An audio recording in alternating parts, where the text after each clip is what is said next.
નમસ્કાર, હું છું પ્રિયા અને તમે જોઈ રહ્યા છો જનતા કી જાણકારી ન્યૂઝ। નજર કરીએ આજના સમાચાર। વડગામ તાલુકાના ભૂખલા ગામે આજે બનાસ ડેરી દ્વારા એક અનોખી અને ખેડૂતોને સીધી આવક આપતી બાયો સીએનજી પ્લાન્ટનું લોકાર્પણ કરવામાં આવ્યું હતું। શ્વેત ક્રાંતિ બાદ હવે બનાસમાં ગોબર ક્રાંતિની શરૂઆત થઈ હોવાનું મંત્રી જીતુ વાઘાણીએ નિવેદન કર્યું હતું। મહામહિમ રાજ્યપાલના હસ્તે બનાસ ડેરીના બાયો સીએનજી પ્લાન્ટનું લોકાર્પણ થયું। કાર્યક્રમમાં વિધાનસભા અધ્યક્ષ શંકર ચૌધરી, મંત્રી જીતુ વાઘાણી તેમજ બનાસ ડેરી અને સુઝુકીના અધિકારીઓ અને પદાધિકારીઓ ઉપસ્થિત રહ્યા હતા। આ પ્રોજેક્ટ અંતર્ગત રોજના 1 લાખ કિલો એટલે કે 100 મેટ્રિક ટન ગોબર ખેડૂતો પાસેથી ખરીદવામાં આવશે। ગોબરના પ્યુરિફિકેશન બાદ બાયો સીએનજી તૈયાર થશે, જેના થકી હવે ગોબરથી પણ ગાડીઓ દોડશે। આ વ્યવસ્થા દ્વારા ખેડૂતોને દૂધ સિવાય ગોબર અને ગૌમૂત્રમાંથી પણ વધારાની આવક મળશે। બનાસના ખેડૂતોએ નવી ક્રાંતિ કરી છે। હવે માત્ર દૂધ નહીં, ગોબર અને ગૌમૂત્રમાંથી પણ આવક મળશે। ધરતીને ફળદ્રુપ રાખવા માટે આ એક મહત્વપૂર્ણ અભિયાન છે।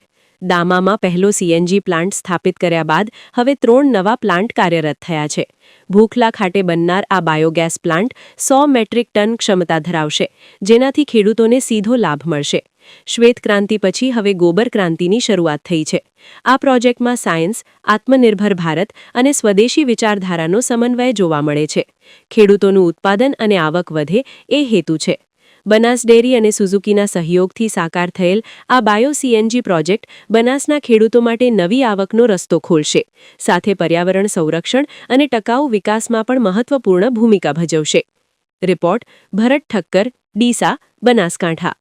બનાસકાંઠાના વડગામના ભૂખલા ગામ ખાતે બાયોગેસ પ્લાન્ટનું લોકાર્પણ માનની શંકરભાઈના નેતૃત્વમાં ચાલતી ડેરી, અમારા વિધાનસભાના માનનીય અધ્યક્ષશ્રી, જેમણે એક નવું રિવોલ્યુશન, એક નવી દિશા સમગ્ર ભારતને વિશ્વને આપી છે। સુઝુકીના સહયોગથી આ આદરણીય અમિતભાઈ શાહે પણ જે પ્લાન્ટનું લોકાર્પણ કર્યું હતું, એવું જ આજે અહીંયા મહામહિમ રાજ્યપાલ આચાર્ય દેવવ્રતજીનો જન્મદિવસ છે, ત્યારે એમના દિવસે સૌથી વધારે ખુશી એમને થાય એ પ્રકારનું આ કામ 100 મેટ્રિક ટનની કેપેસિટીવાળું આજે આ બાયોગેસ પ્લાન્ટનું લોકાર્પણ થયું છે। બાયોગેસ સ્ટેશન પણ શરૂ થયું છે।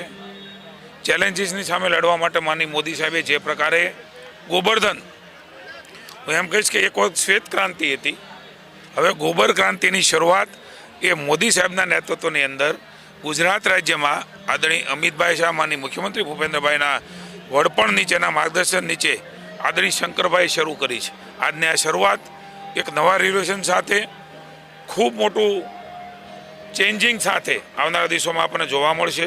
હું શંકરભાઈને, એમની ટીમને ખૂબ ખૂબ શુભેચ્છાઓ આપું છું। સાયન્સ, આત્મનિર્ભર ભારત અને સ્વદેશી, આ ત્રણેય વસ્તુ અહીંયા જોવા મળે છે। સાયન્સથી છૂટું થઈને પાછું આપણું સ્વદેશી તરફ જઈને આપણું ખેતર, ખેડૂતનું ઉત્પાદન એ કેવી રીતે વેસ્ટ નહીં વેલ્થ છે। આ વાત દેશના પ્રધાનમંત્રી મોદી સાહેબે કેટલાક વર્ષો પહેલાં બનાસને કહેલી। બનાસે સૌ પ્રથમ દામામાં એક સીએનજી માટેનું પ્લાન્ટ નાખ્યું, ગોબર ગેસ પ્લાન્ટ, અને એ પછી હવે 3 નવા પ્લાન્ટ એ અત્યારે કાર્યરત થઈ રહ્યા છે। આજે વડગામના ભૂખલા ગામે રોજનું 1 લાખ કિલો 100 મેટ્રિક ટન જેટલું ગોબર ખેડૂતો પાસેથી ખરીદીને પ્રતિદિનના 1 લાખની આવક ખેડૂતોને ગોબરની મળે 1 લાખ કિલોમાંથી, તેવો એક આ પ્લાન્ટ કર્યો છે। વેલ્યુ એડિશન કરીને તેમાંથી ખાદ, પ્રોમ, લિક્વિડ ખાતર, ધરતીને ફળદ્રુપ કરવા માટે, ઝેરમુક્ત કરવા માટેનું ખૂબ મોટું અભિયાન છે।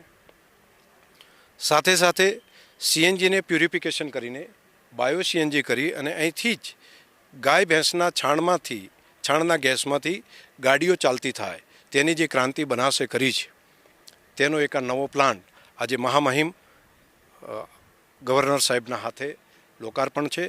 માન્ય કૃષિ મંત્રી જીતુભાઈ વાઘાણીજી પણ આવી રહ્યા છે। હું ગુજરાતના સૌ લોકોને અભિનંદન આપીશ કે ગુજરાતે એક આ નવી ક્રાંતિ કરી છે. બનાસના ખેડૂતોએ એક આ નવી ક્રાંતિ કરી છે.